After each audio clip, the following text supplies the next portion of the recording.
بسم اللہ الرحمن الرحیم۔ شیخ العرب والعجم عارف باللہ مجدد زمانہ حضرت مولانا شاہ حکیم محمد اختر صاحب رحمۃ اللہ علیہ کے وعظ میں سے کچھ حصہ پڑھا جا رہا ہے۔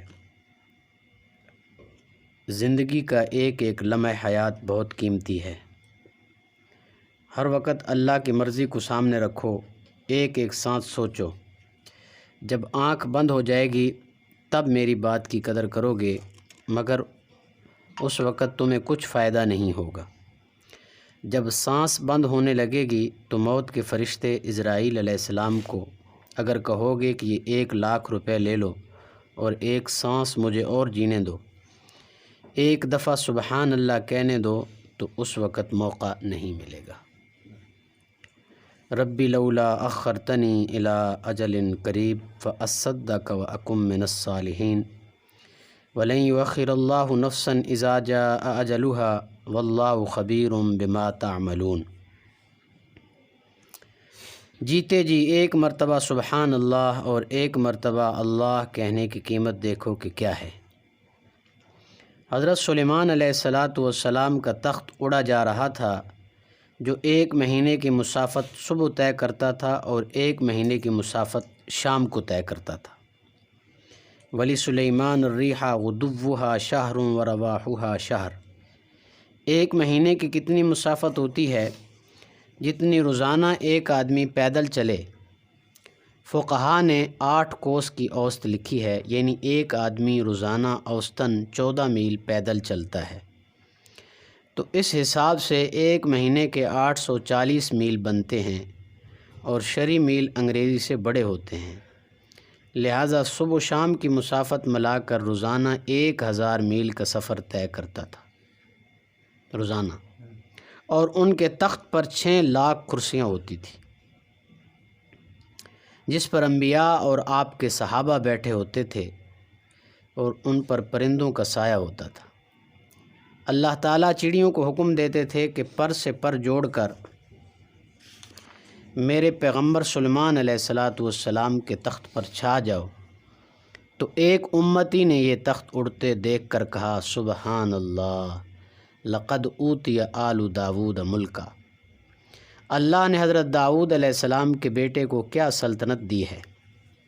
اس کے سبحان اللہ کہنے کی روشنی اوپر آئی اور حضرت سلیمان علیہ السلام کے تخت کو پار کر گئی۔ سلیمان علیہ السلام نے سبحان اللہ کا نور دیکھا تو ہواؤں کو حکم دیا کہ وہ اس آدمی کو اٹھا کر اوپر لے آئیں۔ اس سے پوچھا کہ تم نے کیا کہا تھا کہ تیرا نور میرے تخت پر آیا اور پھر آسمان کی طرف گیا؟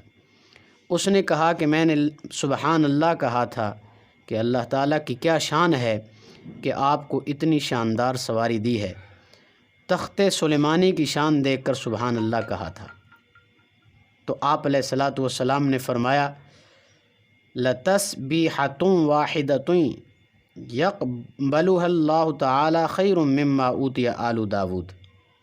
تیری یہ تسبیح تخت سلیمانی سے افضل ہے۔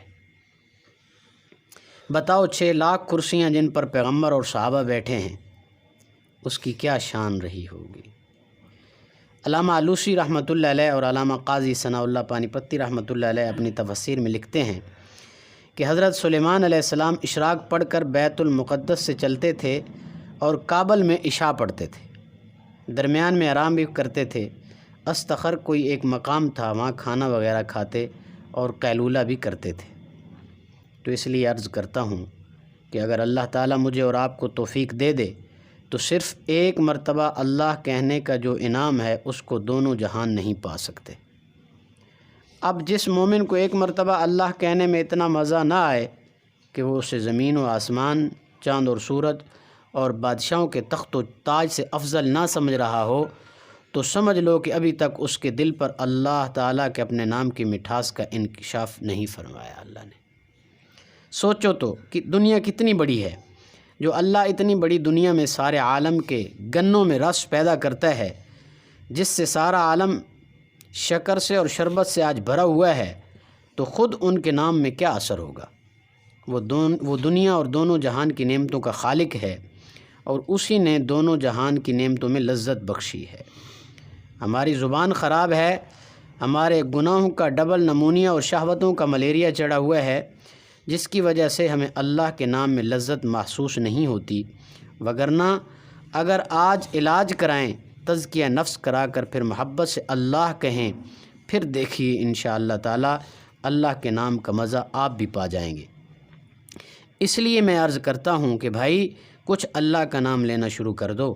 شیخ العرب والعجم حاجی امداد اللہ صاحب رحمۃ اللہ علیہ فرمایا کرتے تھے کہ میں اللہ کا نام لینا جلدی بتا دیتا ہوں اور گناہ چھوڑنے کو بعد میں کہتا ہوں، کیونکہ جب بڑھیا والی چیز کھائے گا تو گھٹیا چیز خود ہی چھوٹنے لگے گی۔ جب اللہ کے نام کا مزہ ملے گا، جب اجالے ہوں گے تو اندھیرے خود ہی بھاگیں گے، جب آفتاب نکلے گا تو رات کہاں رہے گی۔ لیکن اس کے یہ معنی نہیں ہے کہ جب اللہ کا نام لیا تو سب گناہ خود بخود چھوٹ جائیں گے، نہیں، چھوڑنا پڑے گا۔ اللہ تعالیٰ کے راستے میں مجاہدہ بھی تو فرض ہے، اس کے لیے بزرگوں سے مشورہ لینا پڑے گا، کبھی جرمانہ بھی کرنا پڑتا ہے۔ چنانچہ ایک بد نگاہی پر 5 روپے خیرات، 20 رکعت نفل پڑھو۔ یہ مربی بتائے گا یہ کیا بات ہے کہ گناہ کو معمولی سمجھ رکھا ہے۔ اللہ تعالیٰ مجھے آپ کو ان باتوں پر عمل کی توفیق عطا فرمائے۔ الحمدللہ رب العالمین، الصلاۃ والسلام علی سید الرسل وخاتم الانبیاء والمرسلین۔ ربنا آتنا فی الدنیا حسنہ وفی الآخرۃ حسنہ وقنا عذاب النار۔ ربنا هب لنا من ازواجنا وذریاتنا قرۃ اعین واجعلنا للمتقین اماما۔ یا اللہ یا رحمن یا رحیم، رب اغفر ورحم انت خیر الراحمین۔ اللہم انا نسألک العفو والعافیہ فی الدنیا والآخرہ۔ اللہم انا نسألک علما نافعا ورزقا واسعا وشفاء من کل داء۔ اللہم اغفر للمؤمنین والمؤمنات والمسلمین والمسلمات۔ ربنا اغفر لی ولوالدی وللمؤمنین یوم یقوم الحساب۔ ربنا تقبل منا انک انت السمیع العلیم وتب علینا انک انت التواب الرحیم۔ وصلی اللہ تعالی علی خیر خلقہ محمد وآلہ وصحبہ اجمعین، آمین۔